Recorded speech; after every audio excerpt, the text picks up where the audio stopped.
Charlotte's dress. Jeff thought it was a little odd that his new neighbors, who only moved in that morning, were already having a garage sale. And doubly odd that they were holding this garage sale at night. But it didn't matter because Jeff was in trouble. He wasn't a perfect man, and although he loved his wife very much, he nearly forgot their anniversary would be the next day, and he hadn't yet bought her gift. The sudden realization dawned on him as he was driving home from work. He and Charlotte lived in Penwell, a small town in Illinois surrounded by smaller towns in the middle of corn and soy country. The only things open that time of night were convenience stores and bars. As he pulled into his driveway, he saw the light on in his neighbor's garage and multiple tables that displayed various gimcracks and gewgaws. It was his last hope. He walked around from table to table and looked at the bizarre assortment of chattels the new neighbors had for sale.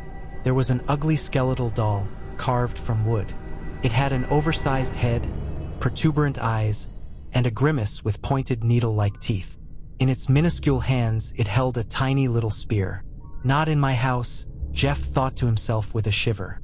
He looked at a collection of books and took note of the author names. Jack Torrance, Ben Mears, and William Denbrough. Never heard of them, and I doubt Charlotte has either. Besides, who wants to get dusty old books for their anniversary? Next to the books sat a black cube with intricate gold embellishments. Imagine. If I give Charlotte a paperweight for our anniversary, she's likely to give me a divorce in return. He almost resigned himself to the idea that he'd have to face the consequences of his forgetfulness when he happened to spot a radiant dress hanging from a rack and covered in plastic. The black gown had red accents and was clearly made of silk. It truly had an elegance about it that was worthy of his wife's beauty. What's more, it looked to be just the right size. He took it straight over to the table where his neighbors sat. The man at the table was a strange-looking sort of fellow. He was thin and very pale, with black, beady eyes, an aquiline nose, and a pencil-thin mustache waxed and curled. His raven-black hair was combed straight back and held in place with copious amounts of pomade. His wife sat next to him. She was a short, plump lady with curly, carrot-orange hair that was a little mussed. Her smile revealed she was missing more teeth than she had, and her garish lipstick contrasted badly against her waxy complexion. "Look, my love, our new neighbor is a man of good taste. He is buying your old dress you wore on our honeymoon." The man's high and nasally voice bore a strong accent, which Jeff presumed to be Eastern European.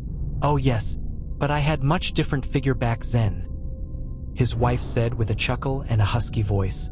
"This dress is made of genuine spider silk." Jeff squirmed at the thought of millions of spiders being used to make the fabric. He hated the wretched things. Then the woman said, "Very beautiful, very rare." Hearing this, Jeff's unease at the thought of spider silk was at once superseded by concern for cost. Rare and sentimental always equated to expensive, and he wasn't carrying much cash. How much are you asking for it?" Jeff asked tentatively. "I think," the man started, then reflected for a moment. $20. Flabbergasted at such a deal, Jeff pulled out a crisp bill and paid the gentleman. "Anything else, my dear?" asked the woman with a saccharine smile. You wouldn't happen to have a box?" "Of course." The two spoke in unison. The next day started well enough. Charlotte fixed them both breakfast, and while Jeff gobbled up the victuals, Charlotte's attention happened to be on something outside their kitchen window. "That's odd," she said. "Our new neighbors, they're having everything put back into the moving van. That has to be some kind of new record, don't you think?" Jeff stood up and looked out the window with his wife. Although professional movers were loading box after box into the back of the U-Haul, the strange couple was nowhere to be seen. Jeff told Charlotte about seeing the new neighbors the previous night but conveniently failed to mention the details of the hows and the whys. He told her how he thought they seemed somewhat peculiar, then joked. Maybe they decided to move out because their house wasn't haunted. He and Charlotte snickered at the jab, but it was a mirthless kind of laugh.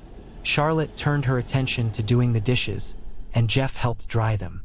"So, when are we giving each other our presents?" Charlotte asked casually. "Well, I thought we'd go into Springfield for supper, to that pizzeria you like so much, the one that has the good calamari. I figure we can exchange gifts before we leave. That sounds nice. But why wait? You didn't forget, did you? Are you stalling for time? Charlotte's tone was jovial. No. Of course not. Jeff replied, maybe a little bit too defensively. I just thought it would be better to wait until this afternoon. Let's say 3 o'clock. When the time arrived, Charlotte was the first to present her gift. It was a small box, wrapped in silver and blue paper. A card taped to the package read, "To my loving and thoughtful husband." Jeff felt shame rising in him like floodwaters. He cleared his throat, tried to shake the feeling, and unpeeled the wrapping. Its contents revealed a leather-strap chronograph watch. It didn't look cheap. "I love it," he said and gave her an appreciative kiss. All the while, he did his best to stifle the feeling of crushing guilt. Jeff reached under the sofa where he hid the dress and handed it to her. "Sorry, I didn't gift wrap it. You know, I kinda suck at that anyway." "I know," Charlotte said with a coy smile and a wink. She lifted the lid on the box, and her eyes widened. "Oh, Jeff," she said. Do you like it? Like it?" "Oh, honey, I love it. It's positively radiant. It looks like something a celebrity would wear." She sized it up against her body. "I'm going to try it on right now." Charlotte hurried to the bedroom, and Jeff sighed with relief. Despite his momentary bout of forgetfulness, he managed to get his wife a gift she truly loved for their anniversary. Charlotte yelled from the next room, "Did you keep the receipt just in case it doesn't fit?" Jeff hadn't considered that. At least he hadn't dwelt on it. Butterflies did loop-de-loops in his stomach. "Don't worry about that, honey. We'll get you taken care of if it doesn't fit," he called out to the closed bedroom door. Charlotte must have been satisfied with the answer, because she didn't say anything else. Jeff sat quietly on the couch waiting for his wife to come out and show off her new dress for what seemed to him to be a short eternity. A tremendous crash came from the bedroom, followed by a loud crunching and popping sound. Charlotte groaned and then screeched. Jeff sprang from the couch. "Charlotte, are you okay?"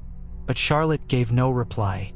He darted through the living room, but before he could reach the bedroom door, it burst open.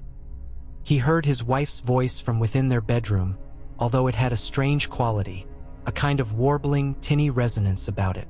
"I don't know, honey," said Charlotte. "Does this dress make my butt look big?" Jeff shrieked.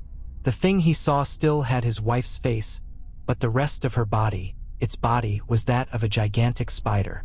Its shiny black form bore the same red accents as the dress. The creature was hardly able to squeeze its bulbous thorax through the doorway.